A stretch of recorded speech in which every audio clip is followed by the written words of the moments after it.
지난주에는 우리가 연합의 삶을 실천하는 것에 대해서 우리가 얘기를 나눴었죠. 그런데 이제 이번 주는 그 3장 마지막, 에베소 3장 마지막 부분으로서 그 연합의 삶을 이렇게 실천할 수 있도록 그 중보를 하는, 다른 사람들이 중보하는 그 기도 내용이 오늘 내용이 되겠습니다. 그래서 오늘 주제를 이렇게 잡았는데요. 연합의 삶을 누리면서 우리도 중보하자라는 것을 주제로 각절 말씀 나누는 시간 갖도록 하겠습니다.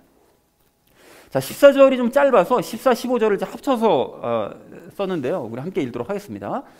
이런 까닭에 내가 우리 주 예수 그리스도의 아버지 곧 하늘과 땅에 있는 온 가족에게 이름을 주신 분께 무릎을 꿇고 비노니 라고 말씀하고 있습니다.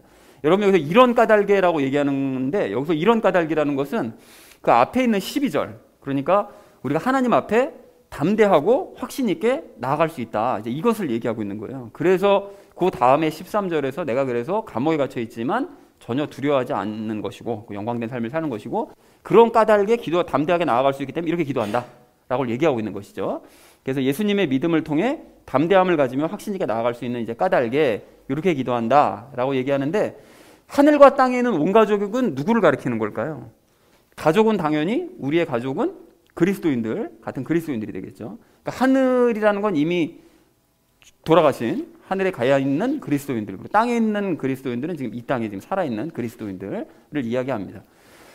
자, 그리고 바울이 이름을 주신 분께 무릎을 꿇고 빈다고 얘기하는데, 이름을 주셨다라는 것이 하나님께서는 이제 예수님을 믿는 자들에게 그리스도인이라는 이름을 주시거든요. 자, 그런데 갑자기 왜 이름을 언급했을까? 너무나 생뚱맞은 느낌이 좀 들 정도로 왜 이름을 주신 분께 라는 말을 왜 썼을까라고 우리 생각할 수 있는데, 여러분 여기서 그 아담이 하나님의 창조물들에게 이름을 지어준 과정을 한번 생각해 볼 필요가 있습니다. 그 하나님께서 창조물들을 만드시고 아담 앞으로 데리고 오셔서 이름을 짓게 하셨잖아요. 그 과정을 여러분 한번 상상력을 동원하셔서 생각을 해보시면, 그 아담이 창조물들에게 이름을 지어줄 때 어떻게 지어줬을까? 그 데리고 오셨으면 그 동물을 먼저 봤을 거잖아요. 그죠? 그럼 가령 이름 코끼리다 그러면 이렇게 큰 게 있었네? 라는 생각을 했을 거 아니겠습니까? 그러니까 그것에 대해서 주목을 하고, 이렇게 생긴 애구나. 그걸 인식을 하는 거죠. 그럼 그거에 합당한 적절한 이름을 지어줬을 것이고, 그럼 이름을 지어주고 나면 자기가 이름 줬으니까 기억을 하게 될 거 아니겠어요? 그러니까는 그 생물을 그냥 보고 이름 지어준 걸로 끝, 이렇게 된 게 아니라 사실은 이런 과정을 거치기 때문에 그 생물을 기억하게 되고, 다음에 보면 알아보고, 그 다음에 가서 얘기도 걸게 되고 이렇게 됐게 돼요. 그러니까 이런 모든 이름을 지어주는 과정이라는 것이 사실은 비로소 그것과 친밀한 관계를 맺는 것이다 라는 사실을 우리가 알 수 있다는 것입니다. 그래서 어떤 시인이 얘기한 거 있잖아요. 그가 내 이름을 불러주기 전까지는 난 하나의 그냥 그런 거에 불과했다 이런 거. 그런 거죠. 그러니까 관계를 맺게 되는 것이 이름을 지어주는 것이다. 그렇기 때문에 하나님께서 우리에게 이름을 주셨다는 것은 그리스도인들과 친밀한 관계를 맺으셨다는 뜻이 되는 것이다 라는 것을 우리가 알 수가 있습니다. 그래서 이름을 주셨다라고 해도 친밀함을 강조하기 위해서 이런 표현을 썼다라는 사실을 확인할 수가 있겠습니다. 자, 그래서 14절, 15절 말씀을 이렇게 정리할 수 있겠는데요. 나는 예수 그리스도의 아버지, 하늘과 땅의 모든 그리스도인들과 친밀한 관계를 맺으신 분께 무릎을 꿇고 기도한다라는 것이 14절, 15절의 의미가 되겠습니다. 자, 이어진 16절 말씀 우리 함께 읽도록 하겠습니다. 그분께서 자신의 영광의 풍성함에 따라 자신의 영을 통해 속사람이 능력으로 강건하게 됨을 너희에게 허락하시며 라고 말씀하시는데, 자신의 영이라는 건 당연히 성령님을 의미하는 것이겠고요.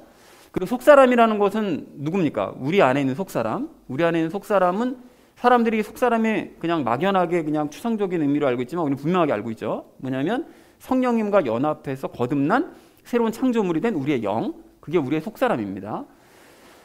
자, 그런데 여기서 이제 강건하게 됨을 너에게 허락하신다라고 얘기를 해요. 그러니까 강건하게 됐으면 좋겠다는 얘기잖아요.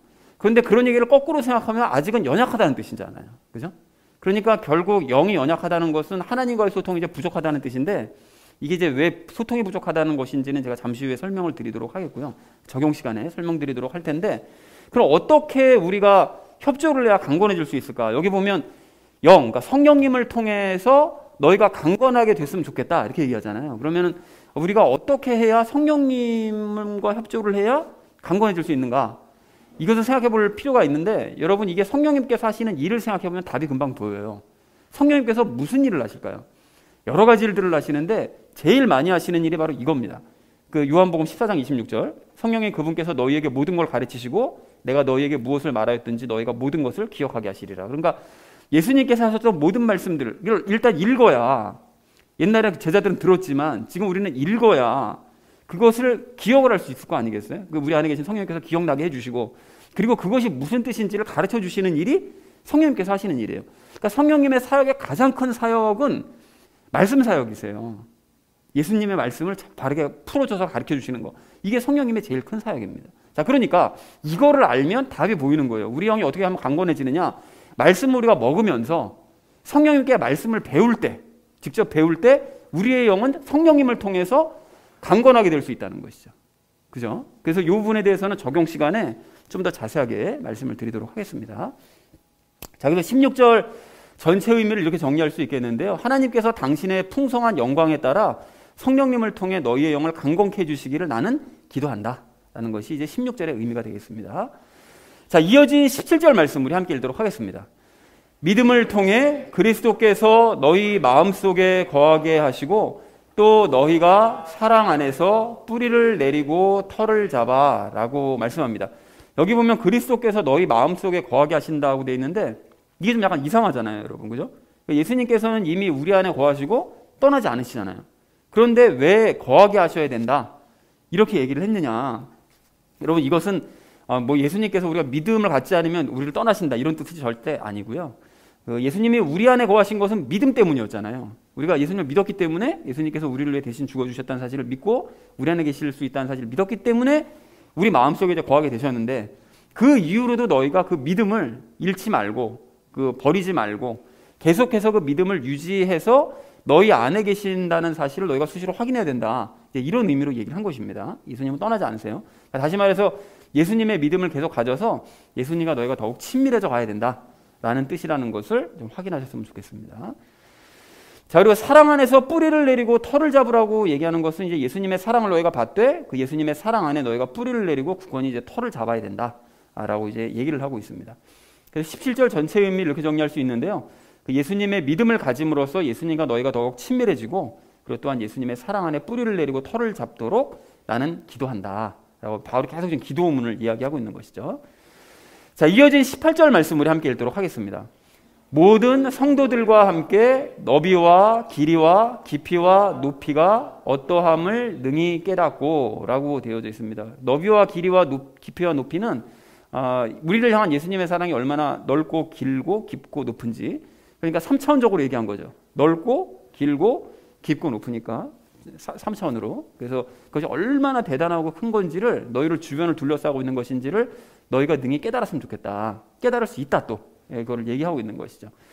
자, 그래서 18절의 의미를 이렇게 정리할 수 있는데, 다른 교회의 모든 성도들처럼, 모든 성도들과 함께 다른 교회의 모든 성도들처럼 예수님의 사랑이 얼마나 넓고 길고 깊고 높은지 능히 너희가 깨닫기를 위해서, 그렇게 되어지기를 위해서 나는 너희를 위해 기도한다 라고 18절에서 기도하고 있습니다.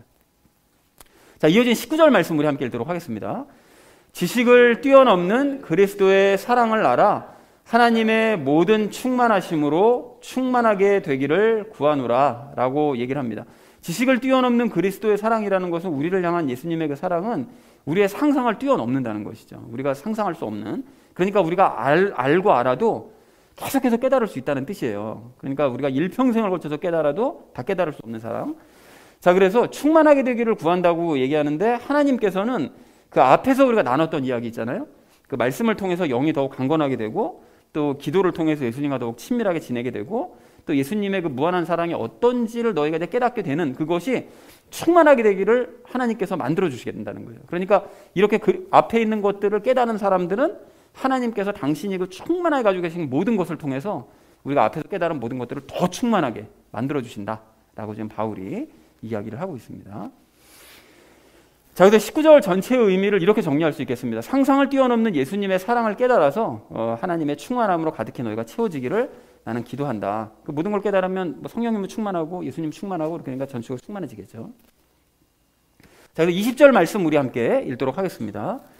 이제 우리 안에서 일하는 권능에 따라 우리가 구하거나 생각하는 모든 것 이상으로 심히 넘치도록 능히 행하실 분에게 라고 말씀합니다. 우리 안에서 일하는 권능이라는 것은 당연히 우리 안에서 일하시는 하나님의 권능, 권능에 따라서 이런 일이 일어났으면 좋겠다라고 기도를 하는데, 구하거나라는 것은 당연히 우리가 기도하거나 또 생각하는이라는 것은 우리가 기도하지 못하더라도 때로는 그냥 단순히 생각만 할 때가 있잖아요. 기도는 못하고 그냥 이렇게 됐으면 좋겠다라고 생각하는 바로 그런 거.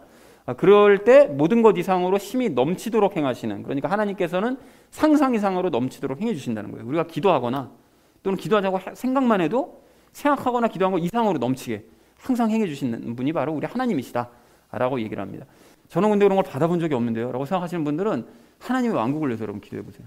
세상 일 말고 일단 하나님의 왕국을 위해서. 그러면 넘치도록 그 일을 행하신다는 사실을 분명히 깨달을 수가 있습니다. 자, 그래서 20절 전체 의미 이렇게 정리할 수 있겠는데요, 우리 안에서 일하시는 하나님께서는 당신의 권능에 따라서 우리가 기도하거나 생각한 것들 그 이상으로 넘치도록 우리에게 행해 주신다라는 것이 20절의 의미가 되겠습니다. 자, 마지막 21절 말씀 우리 함께 읽도록 하겠습니다. 곧 그분에게 영광이 그리스도 예수님을 통해 교회 안에서 모든 시대에 걸쳐 끝없는 세상까지 있기를 원하노라. 아멘. 이렇게 되어 있는데 이게 좀 해석이 좀 복잡합니다. 그런데 특별히 어떻게 설명할 것도 따로 없어서 다시 한번 이거를 좀 배열을 좀 다시 해보자면, 그 교회 안에, 그러니까 믿는 자들의 모임 안에서, 우리 교회 안에서 그 예수님을 통해 하나님께 영광이 있기를 바란다는 거예요. 우리가 모든 게 다 예수님을 통해서 모든 일들을 다 해나가잖아요. 그러니까 교회 안에서 있는 모든 사람들이 그 예수님을 통해서 모든 일들을 해나갈 때 하나님께 영원히 영광이 있기를 원한다는 그런 얘기인데, 이 땅의 모든 시대, 이 땅과 새로운 세상의 그 시대, 앞으로 우리가 살아갈 새 예루살렘의 그 모든 시대까지 다 합쳐서 그 모든 영광이 하나님께 영원히 있게 되기를 나는 원한다 라고 마지막으로 얘기하는 것이 21절의 내용이 되겠습니다. 자, 그래서 오늘 본문 말씀을 이렇게 정리해 볼 수가 있겠는데요, 나는 우리에게 이름을 주신 하나님께 기도를 한다. 그런데 기도를 하되 너희를 위해 기도를 하는데, 너희가 영이 강건해지기를, 또 예수님의 믿음으로 더 예수님과 친밀해지기를, 그리고 예수님의 사랑에 너희가 얼마나 큰지를 깨달아서, 그래서 하나님으로 너희가 더더욱 충만해지기를, 모든 면에서 다 하나님으로 충만하게 가득 차게 되기를 나는 기도를 한다. 그리고 우리 안에서 우리의 기도와 생각보다 힘이 넘치도록, 이렇게 기도할 때 힘이 넘치도록 행해 주실 우리 하나님께 이 세상과 영원한 다음 세상까지 그 무궁한 영광이 있기를 나는 원한다. 반드시 이렇게 해주실 것이기 때문에 그 하나님을 나는 찬양하면서 우리 하나님께 영광이 있기를 바란다 라고 얘기했다는 것이 오늘 본문 전체의 내용이 되겠습니다. 자, 그래서 여러분 오늘 이 본문 말씀을 잠깐 좀 정리를 해보자면, 그 오늘 말씀은 지난주 말씀을 정리하면서 한 단계 발전시킨 내용이에요. 이게 무슨 소린가 하면, 지난주에 우리가 이 말씀과 기도가 중요하다라는 말씀을 이제 지난주에 드렸었는데, 그 말씀과 기도 실천에 대한 중보기도, 너희가 말씀 읽기를 열심히, 또 기도 생활을 열심히, 그래서 영이 강건해지고 예수님과 더 친밀해지고 라는 것을, 그것에 대한 이제 중보기도고, 그렇게 실천할 때 어떤 결과가 나타나는지에 대한 말씀이 오늘 말씀이라는 것이죠. 그래서 오늘 적용 시간을 통해서 이러한 내용을 함께 좀 확인을 해봤으면 좋겠습니다. 그래서 마지막 결론이 이제 연합의 삶을 누리면서 이제 중보하자라는 것인데, 이것을 이제 주제로 그 나머지 이야기를 삶에 적용시키면서 함께 말씀 나누도록 하겠습니다.